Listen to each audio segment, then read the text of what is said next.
ओंकारबिंदु संयुक्तं नित्यां ध्यायन्ति योगिनः कामदं मोक्षदं चैव ओंकाराय नमो नमः। ओम संध्यातारणे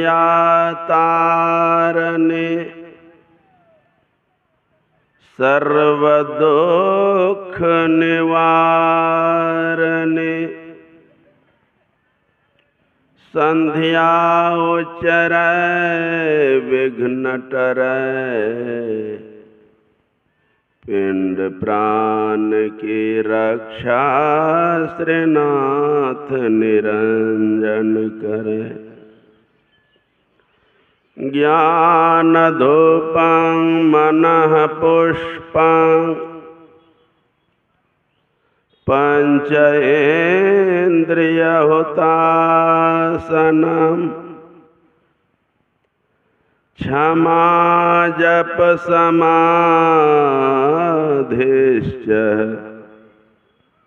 नमः देव निरंजनम्।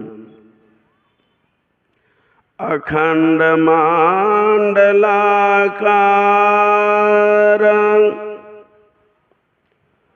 व्यापतं येन चराचरम्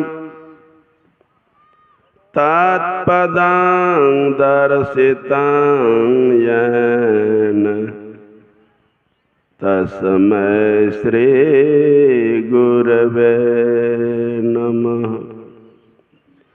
परम गुरवे नमः। परात् पर गुरवे नमः। परमात्मा गुरवे नमः। आत्मा गुरवे नमः। आदि गुरुदेव अनादि गुरुदेव अनंत गुरुदेव अखिल गुरुदेव चरण गुरुदेव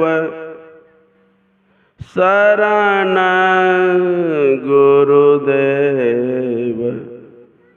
श्री गुरु महाराज चरणारविंद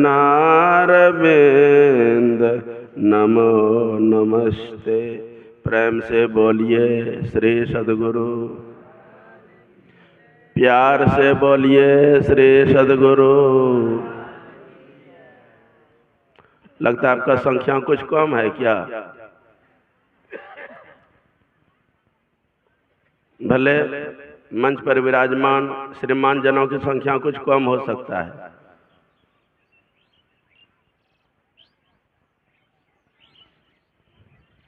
कोई जमींदार आदमी हो, ढेरे जमीन हो और अगहन के महीना में खमार पर धान और पुआल का ढेर नहीं हो तो क्या कहिएगा? किसान तो है लेकिन कुशल नहीं है। बाबा आप लोगों को कल परसों से पढ़ा रहे हैं और आज आपका परीक्षा ले रहा है कि निरंजन बाबा 15 साल से सत्संग तो करा रहे हैं, संख्या तो ढेरे है लेकिन जैसा होना चाहिए वैसा संख्या ढेर और आवाज नहीं हो। आपने क्या सीखा? कम से कम अपनी भी प्रतिष्ठा भी चाहिए। तो जय जयकार में सहयोग कीजिए सब कोई, आगे पीछे बीच वाले भी बोलिए और जब तक हम बोलते रहें तब तक बोलते रहिए। ठीक है नहीं? श्री सद्गुरु महाराज की, श्री सद्गुरु महाराज की जय। श्री सद्गुरु महाराज की जय। हल्ला बहल परमात्मा स्वरूप सदगुरुदेव के युगल पाद पद्मों में अनंत बार नमन। मंच पर विराजमान पूज्य श्री के चरणों में अनंत बार नमन। सम आदरणीय समागत विद्वद जन, विदोषीगण, धर्म प्रेमी सज्जन वृंद, भक्तिमती माताओं एवं बहनों,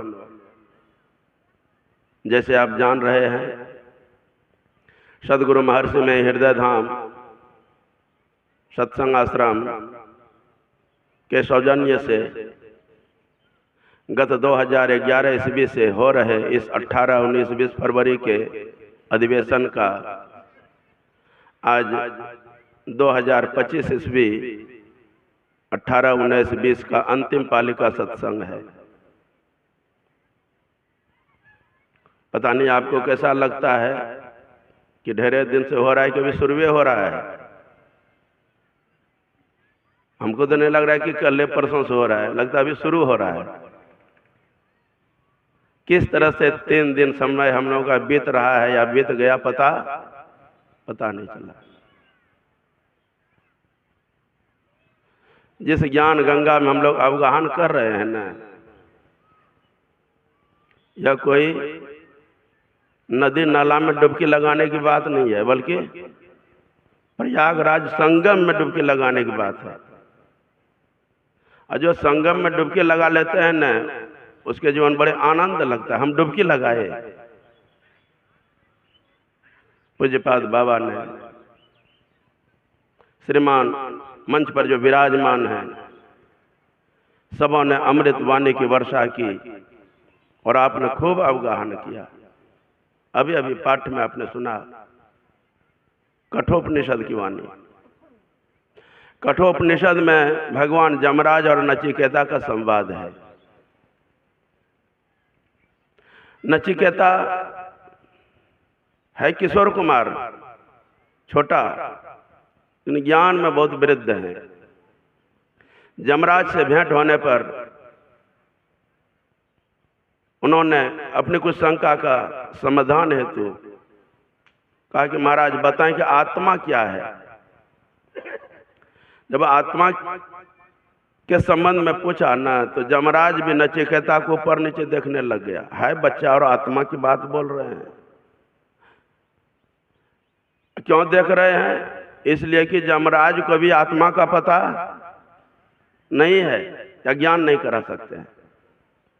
जमराज अन्य सारे वस्तु पदार्थ देने के लिए सांसारिक संपत्ति जो कुछ मांगो हम दे सकते हैं, लेकिन आत्मा का ज्ञान, अजय तो बूढ़े बुजुर्गों की बात है, आप क्यों कर रहे हो? नचिकेता ने कहा जो बूढ़ा में जिस ज्ञान को जाना जाता है बच्चे में जान ले तो कौन परेशानी, कौन हानि। और उनमें दोनों में जो संवाद हुआ अभी आपको पढ़ करके सुनाया गया। आत्मा क्या है? अशरीरं शरीर स्वन वस्थे स्व अवस्थितम महानतंग विभुमात्मानं मत्वा धीरो न सोचती का मतलब हुआ, हे नचिकेता, जो शरीरों में शरीर रहित और अनित्यों में नित्य पदार्थ है, जो उस परम तत्व को जान लेता है ना, उसका सारा शोक, सारा दुख, सारा समस्या बोलिए समाधान हो जाता है। आत्मा क्या है? ये 1-2 मिनट की बात हम बताएं। जिस तरह से गन्ना में सार क्या होता है? उसकी रस, और मेहंदी में सार उसकी लाली, और दूध में सार घी, और शरीर में सार प्राण आत्मा। जिस तरह से गन्ना में से रस को निकाल लो तब क्या बचेगा? उसका कोई कीमत नहीं रह जाता है। अब मेहंदी में से लाली जब निकल जाए तो आप कोई व्यवहार में लाते हैं या लाती होंगी, मेहंदी पीस करके हाथ में टपका लिया और रंग जब आ गया ना उसको धो करके नाला में बहा दिया। दूध में से घी को निकाल लो तब क्या बचेगा? छाछ। और शरीर में से प्राण निकल जाता राम नाम सत्य। इस आत्मा का ज्ञान का यह विद्यालय है। लेकिन यह कोई ABCD या अ आ का विद्यालय नहीं है। जो कि उस ज्ञान को हम तुरंत हासिल कर लें। इस ज्ञान को कौन सीख सकता है? उपनिषद की कथा है। एक बार देवता का राजा इंद्र और दानवों का राजा विरोचन दोनों की भेंट हुई आपस में। क्या आप आत्मा को जानते हैं? एक दूसरे ने कहा नहीं जानते हैं। तो जानना चाहिए, क्योंकि आत्मा की बड़ी बड़ी प्रशंसा जगत में हो रहा है। कौन बताएगा? चलिए ब्रह्मा जी के पास। ब्रह्मा जी के पास गया कुशलोपरांत। कैसे आना हुआ है महाराज, बताएं आत्मा क्या है? आत्मा को जानने के लिए आए। बोला हाँ। ब्रह्मा जी ने सरल में कह दिया, जाओ ऐसा करो, नहा धो करके वस्त्र से आभूषणों से आभूषित होकर के मेरे पास आओ, बताएंगे आत्मा क्या है। नहा धो करके वस्त्र पहने आभूषणों से आभूषित होकर के ब्रह्मा जी के पास, महाराज बताएं आत्मा क्या है। कहा जाओ जल में जाकर के देख लो। जल में झांक करके देखा तो जल में क्या दिखाई देगा? शरीर की परछाई। वापस गया ब्रह्मा जी के पास, देखे हाँ देखे। जाओ जो कुछ आपने जल की छाया में देखा, जल में देखा, वही आत्मा है। बड़े आदमी बोलने की साहस नहीं। दोनों निकल गए। विरोचन ने यह समझा कि जल में तो हम शरीर की छाया को देखा तो शरीर ही आत्मा है, फिर क्या करो? खूब खिलाओ पिलाओ चिकनाओ, यान के प्रकार जैसे बने तैसे शरीर को सुंदर और बलिष्ठ बना करके रखो। इंद्र के अंदर में शंका हुई। ब्रह्मा जी ने कहा जो जल में देखा, जल में तुम शरीर की छाया को देखा, ये शरीर आत्मा कैसे हो सकता है? हमने बौद्धिक ज्ञान में कि नैनंग छिंदन्ति शस्त्राणि नैनंग दहति पावक न चैनंग कलेदियंति आपो न शोष्यति मारता। आत्मा यह है जो किसी अस्त्र शस्त्र से काटा नहीं जाता है, पानी गिला नहीं कर सकता, आग जला नहीं सकती है। और ब्रह्मा जी ने कहा जो जल में देखा वही आत्मा है। मान लिया जाए कहीं शरीर का अंग भंग हो गया, कान कट गई, तो आत्मा की कान कट जाएगी। शंका हुआ, वापस गया। ब्रह्मा जी ने कहा कैसे? महाराज आपने जो कुछ बताया हमको संशय लगता है। बोला इस संशय वाली बातें है, आखिर आपने सही क्यों नहीं बताए? ब्रह्मा जी ने जो कहा, अजी सुनो, जिस दिमाग और बुद्धि को लेकर के आत्मा को जानने के लिए आए हैं ना, इस दिमाग बुद्धि से आत्मा का ज्ञान या पहचान नहीं हो सकता है। तब जिस तरह से कोई बच्चा हो 5 किलो वजन लेकर के चल सकता है, उसके माथे पर कोई 10 किलो का वजन दे दे, तब क्या करेगा? या तो बोझा को पटक देगा या खुद बैठ जाएगा। जाओ शक्ति का अर्जन करो। क्या करो? तो 30 वर्ष जाकर के ब्रह्मचर्य व्रत का पालन करो। बोलिए श्री सद्गुरु। 30 वर्ष जाकर के ब्रह्मचर्य व्रत का पालन किया। आते हैं महाराज बताएं आत्मा क्या है? लाभी नहीं, पहले परीक्षा लेंगे। आप आत्मा के ज्ञान को जानने लायक हुए हैं कि इंटरव्यू लिया गया, फेल। जब पुनः जाकर के 30 वर्ष ब्रह्मचर्य व्रत का पालन करो। बारी बारी से 105 वर्ष तक ब्रह्मचर्य व्रत का पालन कराया। आत्मा कौन जान सकता है? आत्मा का ज्ञान कैसा है? आखिरकार में जब गए तो 105 वर्ष ब्रह्मचर्य व्रत का पालन करने वाला कैसा होगा? ओज और शक्ति। पुनः ब्रह्मा जी ने क्या किया कि उनके हाथ में एक दर्पण दे दिया, देख लो आत्मा को। इंद्र को बड़ा आश्चर्य हुआ। पहले दिन आपने जल में जा देखने के लिए कहे और आप कहते हैं आज दर्पण में देख लो। पहले दिन जो हम जल में देखा था वही तो आज दर्पण में देख रहे हैं। आत्मा को हमने कहां देखा? जमराज ने कहा, ब्रह्मा जी ने कहा, इंद्र दर्पण में जो देख रहे हो वह आत्मा नहीं है, बल्कि दर्पण में जो देख रही है। दर्पण में कौन देख रही है? आंख। क्या आंख में कुछ रहने वाला है? आंख से कौन देखती है? यदि कोई आत्मा का या परमात्मा का अनुभव करे तो हम जरूर कहना चाहेंगे आपके आंख से जो निकल रही है क्या निश्चित हो रहा है? वही तो ब्रह्म ज्योति है, जो कुछ ब्रह्म प्रकाश का थोड़ा भी अनुभव कर सकता है। जो कोई अंदर के नाद को प्राप्त कर सकता है। सदगुरुदेव ने यही विद्या हम लोगों को बताया, बिंदु ध्यान विधि नाद ध्यान विधि और सरल सरल जग में प्रचारी। जो कोई इस ज्ञान को हासिल करते हैं वही इस आत्मा का ज्ञान कर सकता है। आइए आगे हम लोग पूज्यपाद